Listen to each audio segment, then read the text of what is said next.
Hey, friends, and welcome back to the Above Board podcast, where we talk about money, personal growth, and making the most of every experience. I'm John Kennedy, and today I want to talk to you about this book study that my team and I did earlier this year. And the book was called Unreasonable Hospitality by Will Guidara. Now, I love the concepts from the book, and it really, I think, helped us as a company inform our decision making around something that we care very deeply about, which is our client experience. Now, I don't know about you, but I hate nothing more than going to the doctor's office and having a clunky experience whereby I feel like they don't give a crap about me. So I'll give a quick example. I went to my dermatologist some time ago. I'm the only person there with an 8 a.m. appointment. I'm the first appointment of the day. And the person at the counter that greets me, who, by the way, has seen me now for like 4 straight years, every 3 to 6 months, asks me my name, number one. And then, I got a new insurance card. So I said, hey, how much is going to be covered? Like, what's my cost going to be?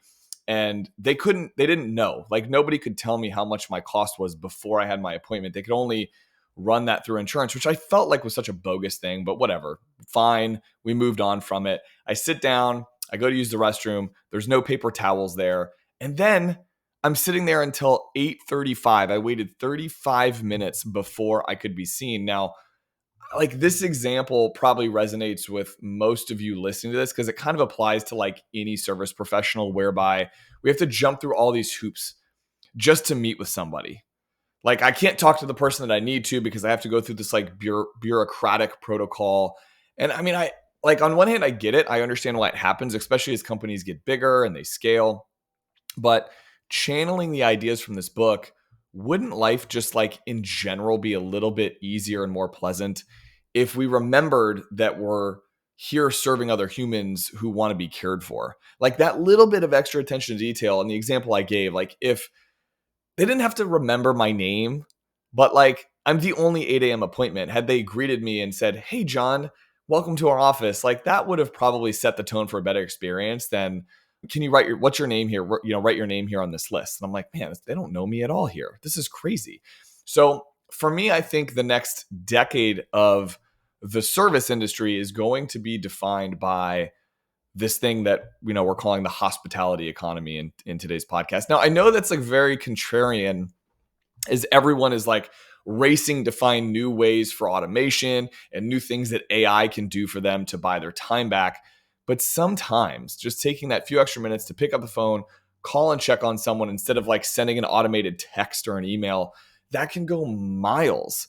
And in a sense, I do think that that's something that we need to get back to as a culture in our country, especially in the service-based industry. So, like, don't get me wrong, I love technological conveniences.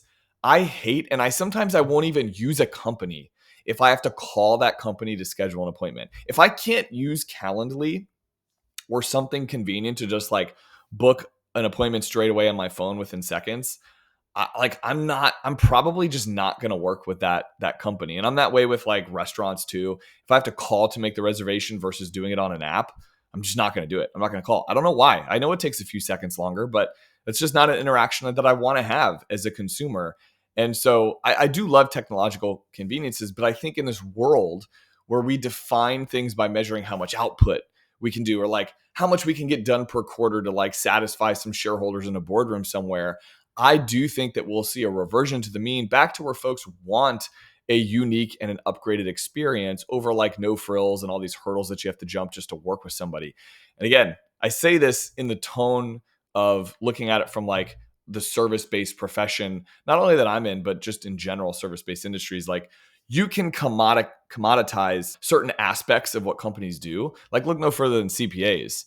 So they use technology to do their data input, and it's very much in the tax world. When I say CPAs, by the way, I'm thinking of like public accounting, like working with people doing tax returns. In the tax world, it's like a race to the bottom to see who can do the tax return for cheaper.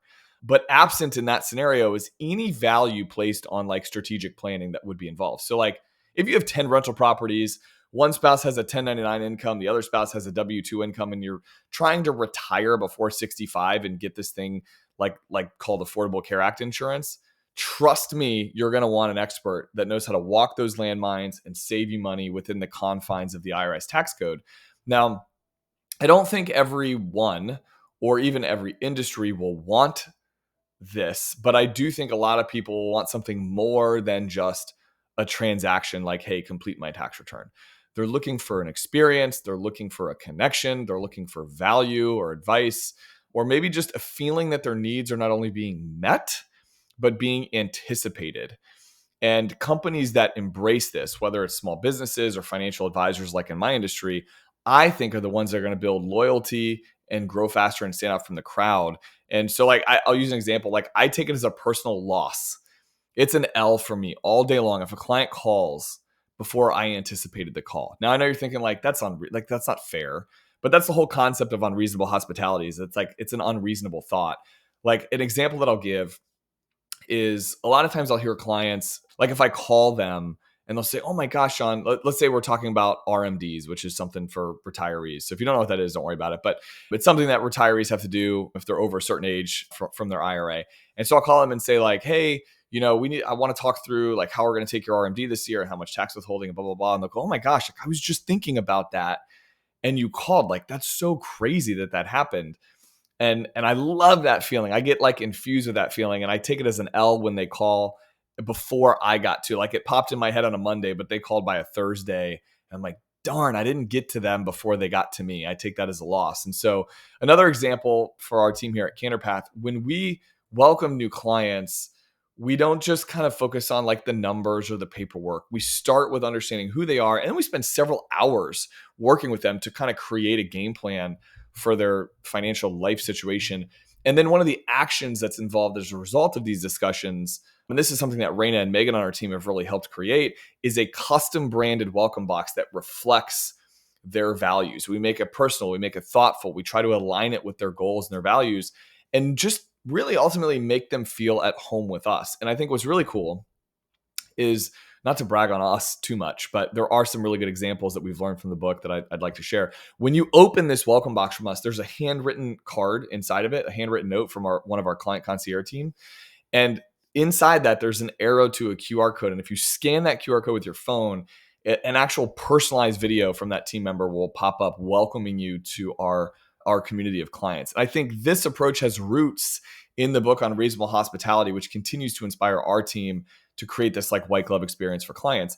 The hospitality economy, I think, is just going the extra mile. It's these like small little touches. It's making people feel valued. And it's not just the financial services industry, or maybe even just the services industry. It's like, it's any business, I feel like. But if you look at the Ritz-Carlton and Disney are two I just want to touch on. If you look at Ritz-Carlton, yes, they're a hotel chain, but that brand is like synonymous with this elevated experience. Like when you think of the Ritz, you think of above and beyond. And one of the reasons for that is they empower their employees to spend up to a certain amount to like resolve a guest issue or create a memorable experience. And it's not just about spending up to that certain amount, but like empowering the employees to create these meaningful moments where guests can feel seen and valued. Disney's the same way. They have this thing called magic and tragic moments. And so I heard this podcast once that talked about that statistically, for every one tragic moment that someone has at Disney World, they need to have 10 magic moments happen to offset that, just to like get back to baseline, to get back to even. And their cast members are empowered to do this. We have seen this time and time again when we go to Disney. We love taking our kids to Disney. My son has a lot of food allergies. And so my wife ordered off of like the allergy-free menu or the allergy-friendly menu. And my son hated this meal. It was like a grilled cheese made with like this vegan cheese. He just hated it. It wasn't good. He didn't like it. The cast member who ordered this for him saw this. Now, this was like a quick serve place. This was not a sit-down restaurant. Saw this, came up to my wife as like they were walking it up to throw it away. And he said, hey, what happened? Did he not like that? And my wife said, no, it's okay. He really didn't. And so it's okay. I gave him some apple slices. And he goes, no. Let's make it right. Let's at least figure out something else we can order for him, or let me refund you your money. That's awesome, man. Like, where are people, like what places are people doing that? Those are the places that I want to go. Those are the experiences that I want to have. And I think when we focus on this, we ultimately help build trust. And, look at like Disney in that scenario. Like, I'm sharing this story passionately on this podcast because that happened personally for my son and to my family. And so a lot of times I don't think people will remember every detail of what you say, but they're going to remember how they made you feel. In that scenario, even as my wife was recounting it, it made me feel so good to know that someone cared enough about my son's allergy restrictions to inquire and then find out how they can give him a better meal. And honestly, I'd argue that like probably 90% of the time people are going to forget the things you say, but they are going to remember how you made them feel. And that's for me why these small gestures can really go such a long way. I'll give another example. I had a client recently come into the office, asked me, it had nothing to do with us actually, but she said, "Hey, can you scan this and fax this to this other company?" And I said, "Yeah, I got it. We'll get it done for you, and then I'll mail you the originals back." And she said, "No, I don't trust like the mail, the USPS. Like, I don't want you to do that. Just hang on to it and give it to me at the next meeting." And I thought, I didn't want to say this, but I thought to myself, like, "Oh man, like I don't want to hang on to this sheet of paper for the next 4 to 5 months." And I just wanted to get it back to her. And so Haley on our team, she kind of caught wind of this. And so she said, "Hey, no sweat. I'll fax it. I'm going to personally deliver it to her tomorrow." And that's what she did. She personally delivered it with a small box of crumble cookies. And it was just for our client, just this nice sense of like recognition of like, wow, they cared enough to like that of my opinion that I didn't want this mailed back, but they wanted to get it back to me, that they personally delivered it. How cool that was. And I think those are the moments where hospitality can really set you apart. In these industries where services can be commoditized, the way you treat people is, I just think, a really big differentiator. Now, some people listening to this, the skeptics might say like, isn't that really costly? Isn't that expensive to invest in? And sure, it can be, because you're investing in humans to create human to human interaction and relationships and then make an impact with that. And I'm sorry to like the automation and like the tech folks, but AI ain't it. Not yet. It can't do those things yet. Maybe it will someday. But I think investing in hospitality is that. It's an investment. It's not an expense. For every dollar you spend to create a memorable experience, you're likely to retain those clients or build a reputation within the community for how you do things. And I think that's so important. I love giving shout outs on this podcast, as you guys know. And everyone that's listened to this, knows the Rich B. And for any of you that have listened to the 130 plus episodes we've done, you know that the guy loves his Star Wars. He loves Star Wars trivia. He loves Star Wars memorabilia. And so for his birthday this year, Mackenzie on our team delivered him a personalized bobblehead with his face on the Jedi and a handwritten birthday card. Like, how freaking cool is that? I'm amazed that our team even comes up with ideas like this. And I think that's why it's so important to cultivate and flame that fire of this thing called unreasonable hospitality. So the next time you're faced with the opportunity to go the extra mile, I encourage you to take it, whether you're running a business or you're working with clients, or this is just in your own personal life. These small acts of hospitality can build lasting connections. And we internally at Canterpath call them random acts of kindness. And when you really think about it, they're not random at all. They're very intentional. But the intentionality behind creating these random acts of kindness is what creates these client experiences that you get when you go to like the Ritz-Carlton or you go to Disney World. So I think all of us can benefit by striving to put this philosophy into action, whether it's how we communicate, how we listen, or for us at Canterpath, like how we've even structured our client welcome experience. We believe in making every interaction meaningful. So thank you for everyone tuning in with me today. Please do share this if you feel so inclined. And don't forget to follow us on social media for more insights and updates. You can find us anywhere it is at Candorpath, CANDORPATH. Until next time, remember, it's not about the service you provide, but the experience that you create. Let's make every interaction matter. See ya.